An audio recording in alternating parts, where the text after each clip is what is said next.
नमस्कार दोस्तों, स्वागत है आपका मेरी YouTube चैनल जीएस प्लैनेट पर। आज है 13 जून और आज के करंट अफेयर्स पर आधारित प्रमुख प्रश्नों को हल करते हैं। शुरू करते हैं आज का क्वेश्चन आंसर सीरीज़। तो पहला क्वेश्चन है, विश्व बाल श्रम निषेध दिवस बहुत ही ज़्यादा इम्पॉर्टेंट है।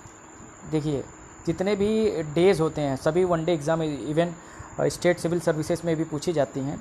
बहुत ज़्यादा आपको याद नहीं रखना है। मैं जितने डेज़ आपको लेकर आ रहा हूँ बस उन्हीं को आप नोट करते रहिए, बस उन्हीं को बार बार पढ़ते रहिए, वही एग्ज़ाम में पूछे जाएंगे। ठीक है, तो उसमें से एक है विश्व बाल श्रम निषेध दिवस, world day against child labour कब मनाया जाता है। मतलब पूरी दुनिया में बाल श्रम को रोकना है। अब ये बाल श्रम क्या होता है मैं समझाऊँगा अभी आपको। इसको रोकने के लिए एक अवेयरनेस कैंपेन चलाया गया है विश्व के द्वारा। तो वो कब मनाया जाता है? तो ये मनाया जाता है बच्चा 12 जून को। कब मनाया जाता है? 12 जून। देख लेते हैं इस क्वेश्चन की सीरीज़ में, मतलब डिटेल में। इंग्लिश में भी है, हिंदी में भी है। इम्पॉर्टेंट देखिए क्या है, कब मनाया जाता है। तो कब मनाया जाता है? 12 जून को मनाया जाता है। ये इम्पॉर्टेंट हो गया। दूसरी चीज़ है कि इसे कौन सी संस्था मनाती है। ध्यान दीजिए, जब भी कोई इंटरनेशनल डे मनाया जाएगा तो उसको मनाने के लिए कोई ना कोई एक ग्लोबल इंस्टीट्यूट जिम्मेदार होगा। किसी न किसी के तत्वाधान में ये मनाया जाएगा।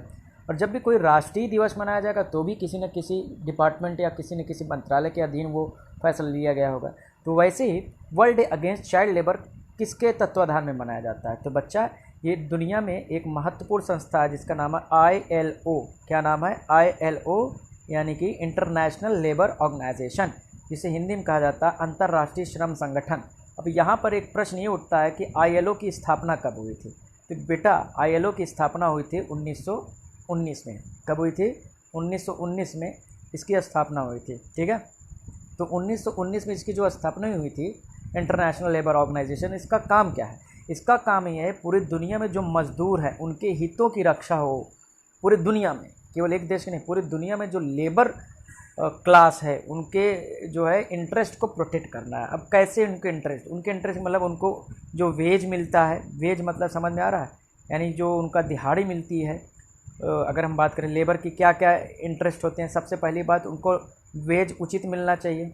ठीक है, दूसरा टाइमली पेमेंट होना चाहिए। पता लगा उचित तो दे रहे हैं लेकिन 2 महीने बाद दे रहे हैं, तो टाइमली पेमेंट होना चाहिए। तीसरी बात, उनको सोशल सिक्योरिटी मिलनी चाहिए। सोशल सिक्योरिटी का मतलब क्या हो गया कि भैया अगर बीमार पड़ते हैं तो उनको उसी कंपनी के द्वारा जो है क्या मिले, चिकित्सीय सुविधा मिले, उनको पेंशन मिले। तो इस तरह के जितने भी उनसे उनकी इंटरेस्ट से रिलेटेड जो भी ज़रूरी चीज़ें होती है उनको पूरी दुनिया में लागू करवाने की जिम्मेदारी किसकी होती है? ILO की। समझ में आ गया?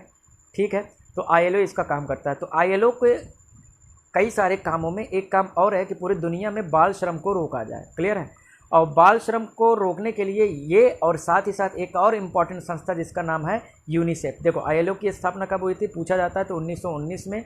इसका हेडक्वार्टर, मुख्यालय, तो अगर लिखा हुआ आ जाए तो आप पटाख से क्या रख दीजिए? जिनेवा। तो कहाँ पर इसका हेडक्वार्टर है? Geneva. WTO Geneva, WHO Geneva, WMO Geneva. Clear है? ILO Geneva. यूनिसेफ का हेडक्वार्टर कहाँ है? यूनिसेफ यूनिसेफ जो बताते हैं, यूनिसेफ, हाँ ठीक है, United Nations international children fund. इसका हेडक्वार्टर कहाँ? न्यूयॉर्क में है। कहाँ पर है?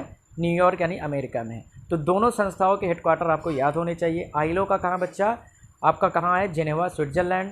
ठीक है, और यूनिसेफ का कहाँ है? यूनिसेफ का है बेटा न्यूयॉर्क में है। क्लियर है? अमेरिका, न्यूयॉर्क में है। तो ये क्या करती है? यूनिसेफ क्या करती है? बच्चों के हित में काम करती है। पूरी दुनिया में बच्चों के हित में जो फैसले होने चाहिए कि उनको शिक्षा मिले, उनको मजदूरी से दूर रखा जाए, तो इस तरह की जो भी उनके आदर्श और कल्याण से जुड़ी हुई चीज़ें उनको ये लागू करवाने के काम करती है। तो ILO और ये यूनिसेफ दोनों मिलकर निर्णय लिया है इन्होंने कि भैया पूरी दुनिया में पूरे विश्व में बाल श्रम को ख़त्म कर दिया जाए, चाइल्ड लेबर को ख़त्म कर दिया जाए। समझ में आया? ठीक। लेकिन कल की एक रिपोर्ट जो कि भयावह रिपोर्ट प्रस्तुत करती है कि child labour increases for first time in 20 years, 20 साल में, तो यानी 2000 तक क्या हो गई, 2000 से 2016 के बीच में जो है बाल श्रम की जो संख्या है बच्चों की वो बढ़ी है, जो कि पूरी दुनिया के लिए चिंता का विषय। ये आपको रिपोर्ट जो है कहीं पर इस तरह की चीज़ें आपसे नहीं पूछे जाएंगे वनडे एग्जाम में। हाँ, जो UPSC या स्टेट सिविल सर्विस के एग्ज़ाम में तैयारी कर रहे हैं, अगर कल को वो बाल श्रम पर मेंस में लिख रहे हों कि बाल श्रम कहीं पर प्रश्न आ जाए, निबंध में आ जाए, तो वहाँ पर ये यूनिसेफ का ये जो डेटा है कि बाल श्रम कैसे पिछले 20 सालों में बढ़ा है, इस डेटा को इस्तेमाल किया जा सकता है। समझ में आया? बाकी इससे ज़्यादा वनडे में सिर्फ इतना पता होना चाहिए कब मनाया जाता है, और ILO और यूनिसेफ पता होना चाहिए। दूसरी बात क्या है, इससे जुड़ी हुई कुछ और चीज़ें जो वनडे एग्ज़ाम या सिविल सर्विस एग्ज़ाम में पूछी जाती हैं, जैसे कि बाल श्रम को रोकने के लिए क्या कोई कानून है भारत में? तो बाल श्रम को रोकने के लिए कोई संविधान में कोई प्रावधान है? देखो, कॉन्स्टिट्यूशन में जो प्रावधान है, यानी संविधान में जो प्रावधान है, वो भी इम्पॉर्टेंट है। तो संविधान में बाल श्रम को रोकने के लिए एक आर्टिकल है जो कि बच्चों को एक मौलिक अधिकार देता है, और आर्टिकल का नाम है 24 और 25, नहीं 24 ही। तो एक मिनट,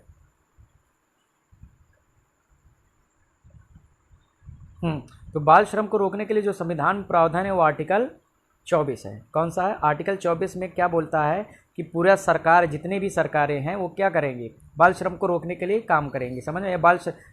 सरकारें नहीं, वो तो मैं DPSP में चला गया। देखो, आर्टिकल 24 ये कहता है कि भैया कि बाल श्रम पर रोक, क्या सीधे सीधे लिखा है कि प्रोहिबिशन ऑफ चाइल्ड लेबर, बाल श्रम पर रोक है कि भारत के अंदर बाल श्रम नहीं होना चाहिए। दूसरी बात क्या है, बाल श्रम की परिभाषा क्या है? तो संविधान में बाल श्रम की परिभाषा नहीं दी गई। बाल श्रम की परिभाषा कहाँ दी गई है? बाल श्रम निषेध कानून बनाया गया 1948 में। एक कानून आया था, एंटी चाइल्ड लेबर एक्ट कब आया था? 1948 में। उसमें बताया गया बाल श्रम क्या होगा।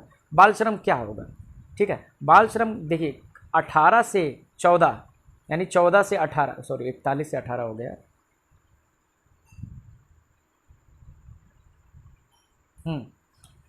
14 से 18 के बच्चे जो होते हैं, इनको आंशिक श्रम की इजाज़त है।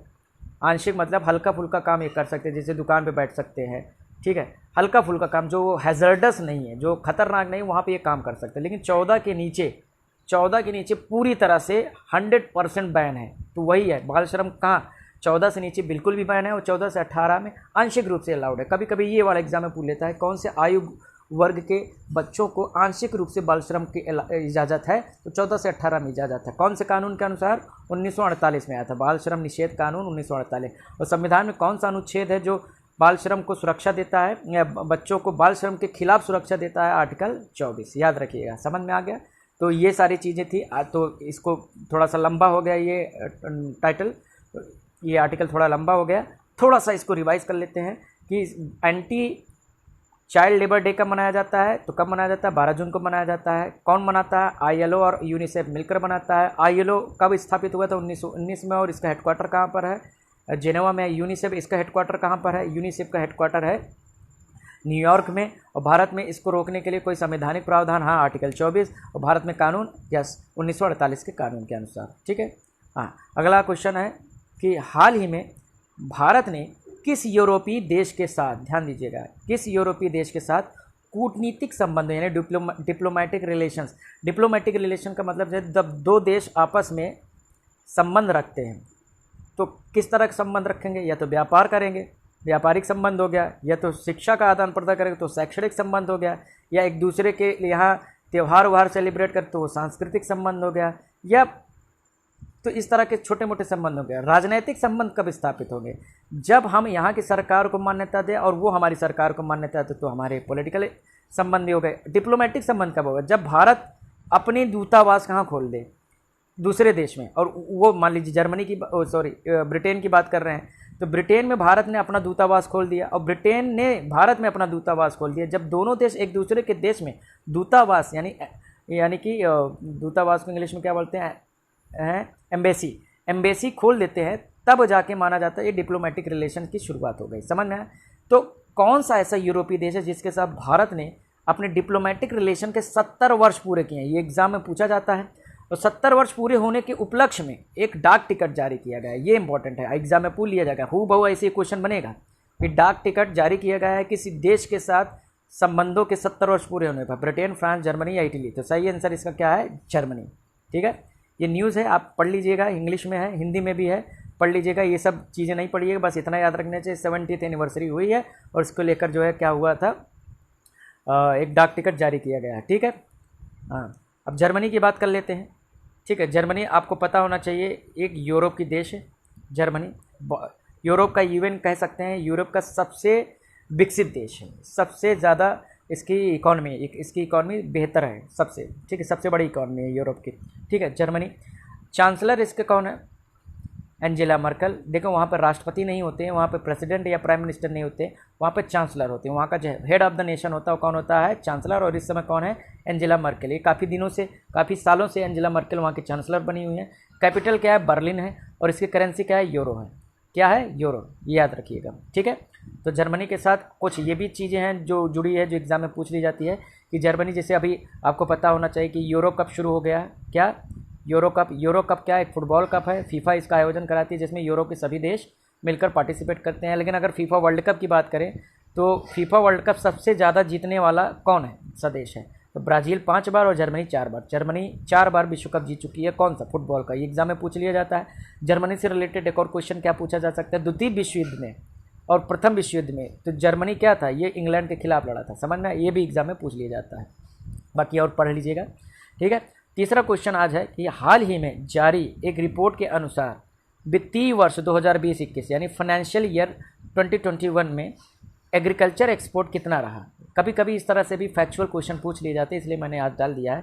तो कितना एग्रीकल्चर एक्सपोर्ट का मतलब नहीं समझते, निर्यात का मतलब जब भी मान लीजिए अपना देश है तो अपने देश से कोई भी चीज़ बाहर बेची जाएगी तो उसे क्या बोला जाता है? एक्सपोर्ट। एक्स माने बाहर। ठीक है, और बाहर से कोई चीज़ जब अंदर आएगी तो उसे क्या बोला जाएगा? इम्पोर्ट, यानी इम माने अंदर। समझ में आया? तो इसे हिंदी में बोलते हैं आयात। आयात मतलब आना और निर्यात मतलब निकल जाना। समझ में आया? तो कृषि निर्यात यानी कि कृषि से प्राप्त होने वाली जो वस्तुएं हैं उनका जो निर्यात किया गया है वो कितना प्रतिशत रहा?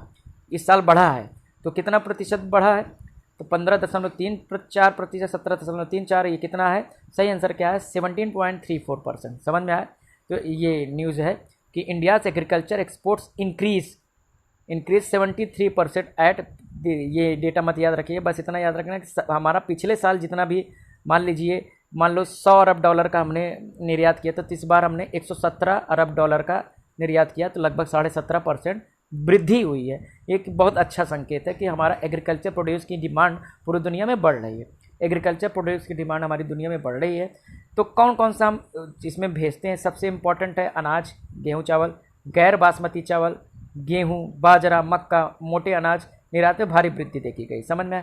तो सबसे ज़्यादा हमने किसको भेजे हैं? अमेरिका, चीन, बांग्लादेश, ये सब ये देशों के नाम है। ये पूछा नहीं जाएगा आपको, बस ऐसे समझाने के लिए। इंपॉर्टेंट भी डेटा है, बस ये डेटा 17.34%।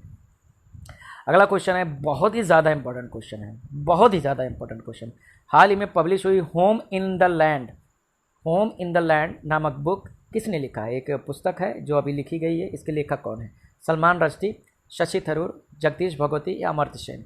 सही आंसर इसका क्या है? अमर्त्य सेन। अमर्त्य सेन जो कि एक बहुत बड़े अर्थशास्त्री इकोनॉमिस्ट हैं। ये बीच बीच में अपनी किताबें लिखते रहते हैं और एग्जामिनर का काम बढ़ाते रहते हैं और हम लोगों का भी काम बढ़ाते रहते हैं। तो अमर्त्य सेन जी एक अर्थशास्त्री, इनके बारे में भी थोड़ा सा जानेंगे। इन्होंने एक पुस्तक लिखी है, क्या? Home in the world. ठीक है, home in the world, sorry हमने क्या लिखा था? Home in the land, sorry इसको वर्ल्ड कर लीजिएगा। क्या कर लीजिएगा? वर्ल्ड। ठीक है, हाँ, होम इन द लैंड। ये पुस्तक किसने लिखी है? अमर्त्य सेन ने लिखी है। बस इसमें किताब में क्या है, कुछ बहुत ज़्यादा जानने की ज़रूरत नहीं, बस इतना समझिए। ये जब जब ये बड़े हो रहे थे, बचपन से लेकर जब युवावस्था तक इनका जो संघर्ष था, तो उस समय कैसे इन्होंने अपने घर में जो संघर्ष देखा था उसी के बारे में कुछ लिखा है।